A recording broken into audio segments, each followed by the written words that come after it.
bal aan eegno dhacdo kale oo dhacday xilligii rasuulka alle sallallahu alayhi wasallam. waxaa jirtay qof dumar ahayd oo lagu magacaabi jiray qawlah bintu saclaba. waxaa guursaday nin la odhan jiray aws ibnu thaamit. labadooduna waxay ahaayeen asxaabi. aws waxa uu la dhashay saxaabiga kale oo cubaadah ibnu thaamit, allah ka raali noqdee. haddaba maxaa ku dhacay qofkaasi dumarka ahayd? waxay noqotay qof da'ah oo aan waxba qabsan karin. waxaa maalin maalmaha ka mid ah ninkeedii ku yidhi, qawlah, waxaad igala mid tahay hooyaday oo kale oo kuuma galmoon doono maanta wixii ka dambeeya ee raalli iga noqo. markaasuu ka tegey. markii uu ka tegey oo bannaanka uu ku maqnaa oo asxaabtiisii la soo sheekaystay ayuu ku soo laabtay gurigii. saa wuxuu arkay xaaskiisii oo meel fadhida. wuxuu damcay inuu la galmoodo. gacanta ayuu u soo taagay. waxay ku tidhi, maya maya maya, ma dhici karto arrintaasi. ma og tahay waxaa haddaayay igu tidhi? waxaad tidhi waxaad iila mid tahay hooyaday oo kale. ma xasuusataa waxaad tidhi? maxaad ula jeedday sheekada noocaasi oo kale ah? waxay tidhi, raalli iga noqo, waxaan u tegayaa rasuulka alle muxamed sala allahu calayhi wasallam. maalin walba waxaad igu tidhaahdaa erayo qalbigayga dhibaya. ma og tahay inaan ahay qof duqoobay oo da' ah? wixii hadda ka dambeeya ma awoodi inaan carruur dhalo. ma og tahay in xilligii dhallinyarada aan ahaa oo quruxda badnaa aan adiga kula soo qaatay wakhtigayga oo dhan? carruur ayaan kuu dhalay. carruurta aan dhalay dhan adiga ayaan kuu dhalay. haddaba markaan sidaasi noqday ayaad waxaad leedahay hadallo aanan mudnayn inaad igu tidhaahdo, adeero raalli ahaw, waxaan u tegayaa rasuulka alle muxamed sala allahu calayhi wasallam. sidaasi darteed kuuma oggolaanayo inaad jidhkayga taabato ilaa alla subxaanahu wa tacaala gartayni kala xukumo. xaqiiqdii sheekada noocaasi oo kaleha maanta ayaan ku dhaqannaa. maxaa yeelay xaasaskeenii markii ay isbeddelaan ama jidhkoodu isbeddelo ayaa waxaan ku nidhaahnaa kuuma galmoon karo, kuuma soo dhowaan karo, halkaa iga taagnaaw, ama xaas kale ayaan guursanayaa ee nabaday, ama markii jidhkeedii wax ku dhaco. subxaana allah. markaasi qowla waxay u timid nebi muxamed sala allahu calayhi wasallam oo waxay ku tidhi, rasuulkii allow, waxaan u ashtakoonayaa oo u dacwoonayaa allaah. waxaan doonayaa inaan xaaladdayda allah kaliya gaarsiiyo. waxaan ahaa gabar yar oo aad u qurux badan. jidhkaygu wuxuu ahaa mid aad u dhisan. waxaad og tahay rasuulkii allow inuu u guursaday sawjkayga aws binu thaamit. waxaadna og tahay inuu yahay ina adeerkay. waxaan u dhalay carruur badan. waxaad aragtaa sida aan u ekahay maanta. waan duqoobay. wuxuuna maalin walbaa igula hadlaa hadallo aan qurux badnayn oo gaf ii ah. maantana siduu u joogay wuxuu ii keenay inuu igu yidhaahdo, waxaad igala mid tahay hooyaday oo kale oo yaanan isku soo dhowaanin. wuxuuna ku soo laabtay guriga si uu jidhkayga u taabto oo aan ula seexdo isaga. waana ka soo diiday oo ku idhi, maya, waxaan u tegayaa rasuulka alle muxamed sala allahu calayhi wasallam. waxaan rabaa in arrintaasi alla weyne aan uga ashtakoodo, yacni dacwadayda allah oo keliya u gudbiyo. markaasuu rasuulkii alle xaggeedii qawlah soo eegay oo ku yidhi, qawlah, aws waa ninkaagii, waa ina adeerkaagii. hadalkaasi uu kugu yidhi isaga sabar. waa qof duqoobay.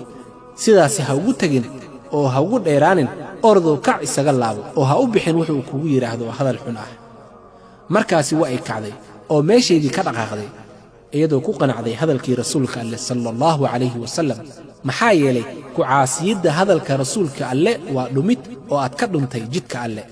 وما كان لمؤمن ولا مؤمنة إذا قضى الله ورسوله أمرا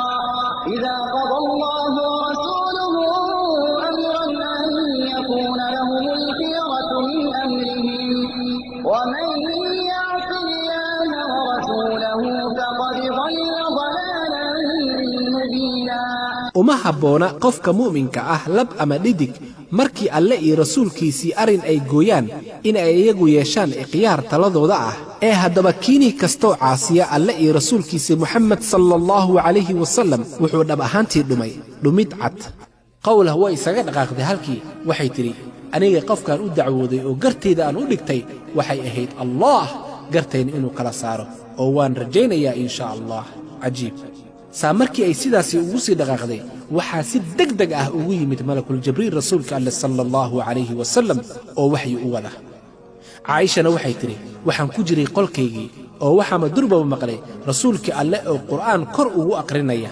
waana gartay inuu markii uu rasuulka alle sala allahu calayhi wasallam aayaddii dhammeeyey waxaa dib ugu soo laabatay qawlah bintu thaclaba oo indhaheedii oohin ay ka qubanayaan oo garkeedii dhan qabsaday waxay tidhi aniga alla weyne ayaan u ashtakooday oo dacwadeyda u gudbiyey alla weyne subxaanahu wa tacaalaana dacwadeydii waa uu maqlay oo qur'aan ayuu ka soo dejiyey maxaa yeelay alla weyne wuxuu yidhi waxaan maqlayaa dacwada qofkaasi dumarka ah markaasuu alla weyne u sheegay rasuulka alle moxamed sala allahu calayhi wasalam inuu maqlay qofkaasi dumarka ahayd dacwadeedii قد سمع الله قول التي تجادلك في زوجها وتشتكي إلى الله والله يسمع تحاوركما إن الله سميع بصير dhabtii allah waa uu maqlay hadalkeedii qawlah bintu athaclabah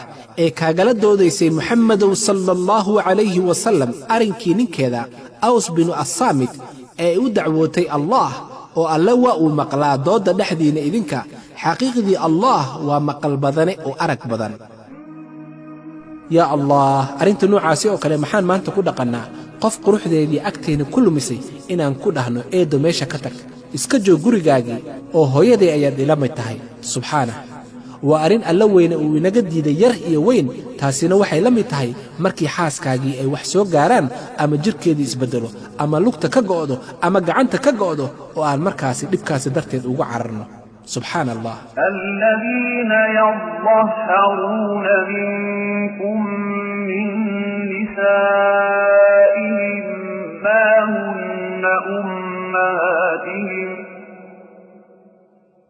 إن أمهاتهم إلا اللائي ولدنهم وإنهم ليقولون منكرا من القول وزورا وإن الله لعفو غفور kuwa idinka mid ah ee isaga yeela xaasaskooda xaaraanta habka addihaar ayagoo ku odhanaya waxaad igala mid tahay sida dhabarka hooyaday ma noqon karaan hooyooyinkooda oo cidina ma noqon karto hooyooyinkood oo aan ka ahayn kuwa iyaga dhalay oo xaqiiqdii waxay ku dhawaaqeen hadal xun oo munkar ah iyo been ah oo xaqiiqdii allaah waa cafis badane oo dembidhaaf badan saa markii ay aayaddaasi dhammaatay wuxuu alla weyne amray aws binu thaamit in xaaskiisii uusan u galmoon karin ilaa uu ka magdhabo ama ka bixiyo wuxuu alla weyne ku xukumay isaga oo dhegayso wuxuu alla weyne ku xukumay والذين يظهرون من نسائهم ثم يعودون لما قالوا فتحرير رقبة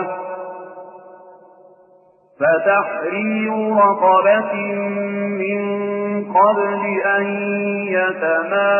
يتماسا ذلكم توعظون به والله بما تعملون خبير oo kuwa isaga yeela xaaraan aafooyinkooda habka dihaar oo raba inay ka xoreeyaan nafahooda wixii ay ku dhawaaqeen ee eedsiinta ahayd arrinkaa iyo waxa laga rabo si ay afadiisa ugu xalaaloodo waa xorayn addoon inta aysan istaabanin isagay afadiisa taasina waa darsan iyo waano si aydan ugu laabanin waxaasi oo xun oo kale oo alleh waa uu ka warqabaa waxa aad fashaan rasuulkii alleh sala allahu calayhi wasallam wuxuu ku yidhi qowlah zawjkaagii waa inuu xoreeyaa addoon waxayna ku tidhi qowlah rasuulkii allow waxaad og tahay in ninkaygii uusan haysan wax addoon ah ama wax hanti ah sidee ayuu u bixiyaa markaasuu alla weyne xukun kale ku soo dejiyey rasuulkiisii moxamed sala allahu calayhi wasalam فمن لم يجد فصيام